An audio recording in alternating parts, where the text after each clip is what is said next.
It's Danae. I hope my volume's not too loud. I feel like it was loud when I kind of played back this. But anyway, I'm here to talk about Ray of Light Part 2. I like to call it Punch Danae in the Fucking Heart Part 2. I think that's a little more accurate. I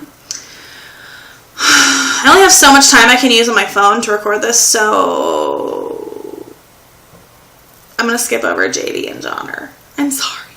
I know, that's horrible. I care about everyone on the show. But that's not what we're vlogging about. That's not what you guys want me to vlog about, I don't think. I have a feeling. But, so, sorry. I'm not used to recording on my phone. Anyway, so, Eclair! Rulers of my emotions. Like, they just have this little power over me that's just like, oh my god, I'm so happy I can't breathe. Or it's like,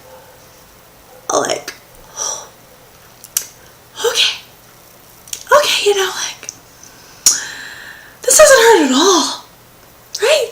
Like, for a normal person, this doesn't hurt at all. But it hurts me really bad.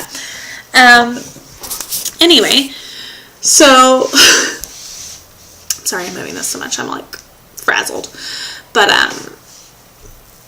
so, Eclair, the whole episode hurt me, every scene hurt, and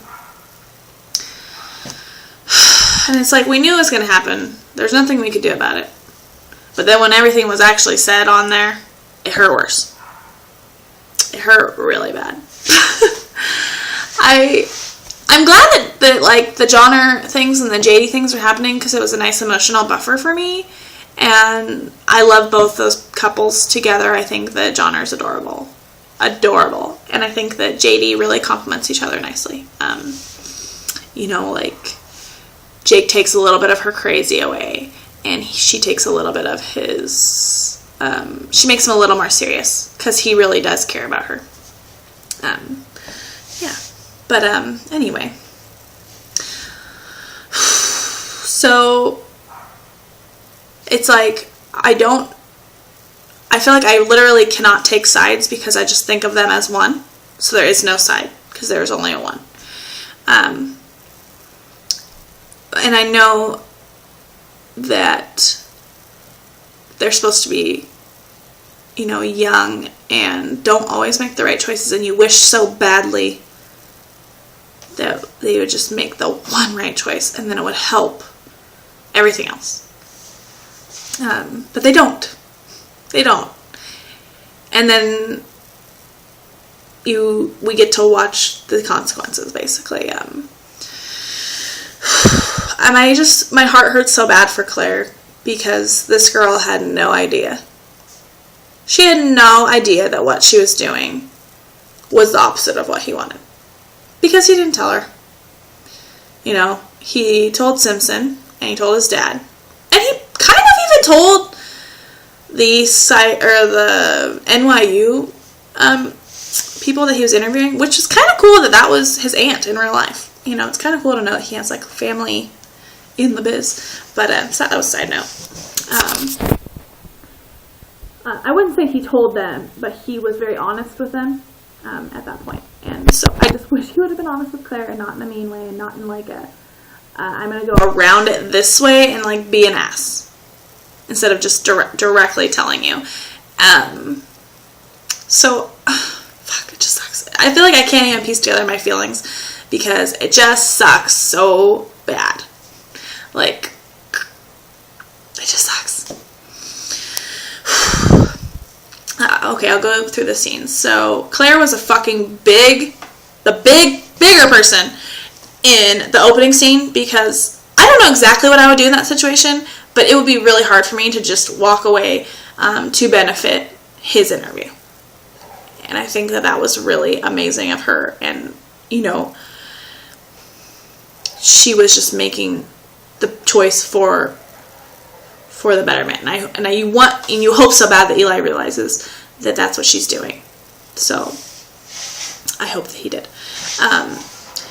And then cut to him rehearsing with Fiona and her kind of spilling the beans about Claire not wanting him to do the video. And then he's like, fuck this shit. And goes and gets her chili and and decides to kind of just make her feel how he feels, even though she had no idea that that was bad. Like, in her mind, he went to this rave, thought about Cam, and did drugs. And that's what he did, because he had the trigger of the paint that looked like blood or something to him, and he wanted to do drugs afterward. So she at this point thinks that Cam is a trigger for, reckless behavior, I guess, in a way. And she doesn't want that for him. And so, it's like so bad. It's hard because you want her to just fucking talk to you, and you want him to just fucking talk to Claire, and they're just talking to everybody else but not each other. And it's really hard. And, and then she understands, okay, I won't meddle, and that was wrong of me. But she doesn't understand, because he still hasn't told her, that talking about all this brings it up again. And he doesn't want to bring it up. Like, I don't think he's, like, purposely avoiding it. I think that it just comes back in his mind when it is talked about. And he doesn't really want that. And I wish he would just fucking tell her. God.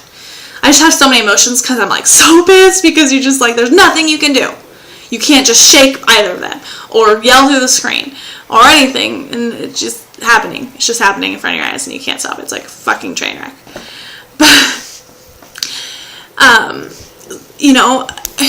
so after the interview, he's happy, and she's like, if I could pick you up and troll you, I would. And then he, like, I don't know why, but he honestly thinks that everything's fine, and they are never gonna have a talk. There's no thing. And she's like, actually, no, you're wrong, because if a guy came up to me and was like, here's your shirt, are you coming off drugs still? Like, he would probably want to talk to her. And, like, she didn't even want to talk about Cam. She wanted to talk about that. And he should have been willing to fucking listen and not, like, It was, like, it's hard because it's, like, one part of you thinks he's, like, toning her out because he's, like, getting a lecture. And the other part thinks that what she's saying is just making him fade out into these flashbacks. And it's kind of showing that that's what talking's doing to him. And then, cut to him on the stage with the drugs. And he's like, well, I don't want to feel feelings. Because right now, they suck. And, it's like, it's getting to the boiling point where he's just going to explode. So he just needs to take something so he's not going to have those feelings anymore. And, then we get to the locker room scene, which, if we would have had some, like, Brown Sugar Wow Wow music, no talking whatsoever, that would have been the ideal scene for any fangirl, and I would love if someone would just make a video like that. Just make everybody feel better. Anyone that makes videos, I will just fucking love you forever. Because we need a little, like, humor. Sometimes you need the humor when everything sucks. Anyway, so everything he's saying, it was, like, making me feel 5 different things. Because, one, I'm mad at him for, like, being crazy and saying it in front of everybody. And then 2, I'm, like, sad that he fucking thinks this. Like, obviously this is something he's conjured up in his head, because when Claire said, what? She hadn't, like, that was, like, the signal, like, say, like, I have no idea what you're talking about. Where did you come up with that? Because that is never a reason that I wouldn't have sex with you.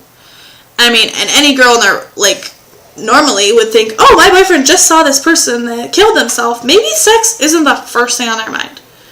And also, even if sex is something on his mind, I don't think that she wants it to be a distraction. I don't want it to be a distraction. I want their sex to be of just them and not about anything else. So maybe there's that too. And, like, she felt like maybe if they had sex, it wouldn't be the emotional way that she wanted it to be. And then, it just was really sad. And, it just hurt me. Everything he was saying hurt me. And I just didn't want that for her. I didn't want him to be saying those things to her. And he, yes, he's on drugs, whatever. He knows, like, when you're on drugs, it's not like you don't know what you're saying, or you don't, like, your mouth's just moving and you're a fucking puppet or something. Like, he just basically didn't have a filter. And it was harsh, and then, so he talks to Simpson, and, I've been told that we're supposed to hate Eli, because this whatever. And then he's talking to Simpson, and he's just crying. Like, pulling my heart out and ripping it in pieces, crying, saying, like, I basically wanted to kill myself last year.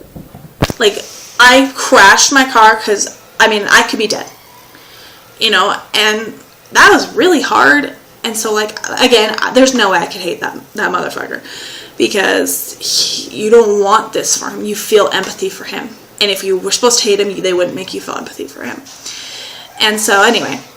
So, we knew that this last scene was coming. Oh, fuck. We knew it was. And, you know, he started out with this conversation great. You know, like, you know, it's like hard for me to even say it. Just saying that, you know, maybe at this point in time, they need some time apart, because I don't know exactly why he thinks that. I think it's not like he just needs some time on his own. It's not like he doesn't want her anymore. He just needs some time on his own to heal the way that he needs to instead of the way that she wants him to, or what she thinks. I'm not sure, but it just was really hard to hear him, you know, say, Cam's not the problem, you are, because that is, like, very harsh. And if he could have said anything like that beforehand that was more like, you know, what happened with Cam is not what's hurting me right now, talking about it is what's hurting me. And that could have been said much sooner, and then all of this would have not even happened. And it's just hard. It just sucks so bad. But so he just broke it. He broke my heart a lot bit, all the way. But she had already forgiven him. Like, that's why it's like, everyone's saying, you know, how could they have sex after he says this shit in the locker room? But, like, she already forgave him. That's why she's there talking to him. Like, she's mainly sad because she thinks he did those drugs that day because of her. And she didn't know that she was even doing anything that would push him to do that. She had already forgiven him for everything he said in the locker. She was ready to move forward. And, like, for him to say we need time apart, she had no fucking clue that was coming. And she just, you know, is, like, bombarded with that, and, like, you know, and she's trying to, like, figure out why it's happening, you know, and that hurt me so bad. I wanted to, like, just say, stop, Claire, please stop. You know, when she was like, it's because you're associating me, you know, and you're like, you just want to help her, you want to hold her and say, we gotta stop, like, you're just hurting it more at this point. And, you know, and then he gets all mean, he's like, you're hearing me, but you're not listening. And I'm like, well, you're fucking talking, Eli, and I want to punch you in the cock. Like, sorry. You know, and then to me, the ending scene was really sad. She's fucking crying in the hallway. She's crying in the hallway. She's not hiding in the stall of the bathroom. She's in the hallway crying, and he's, like, trying to move on. And he, you know, for her to be in that video so much, like, that meant a lot to me, but it also made me really sad. And, you know, and then he just looks at her.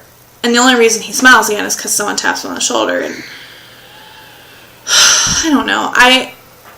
I'm never going to give up on Eclair. I just want to say that right now I am hurting a lot. And that I only want the best for them. And I can see them coming out on the other side.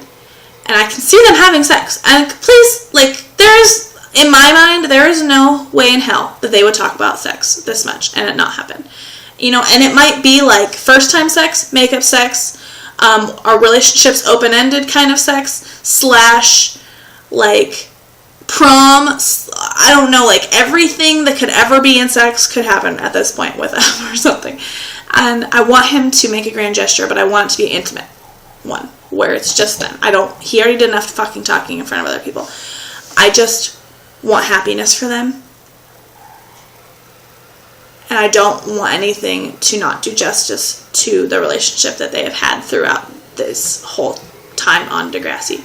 I'm going to have to end this because my phone's going to be mad at me for recording for so long. But I hope that I said things that you felt that you related to, and leave me a comment underneath. And let me know if I can talk about anything else, because I love talking, especially about things that hurt me. Alright, now I'm starting to get delirious, so I should go. But I love you guys, and I'm, glad that we can all talk and be in this together. And Eclair forever, 5-ever, Endgame, whatever you want to say. They're the best. And I love Degrassi. Peace.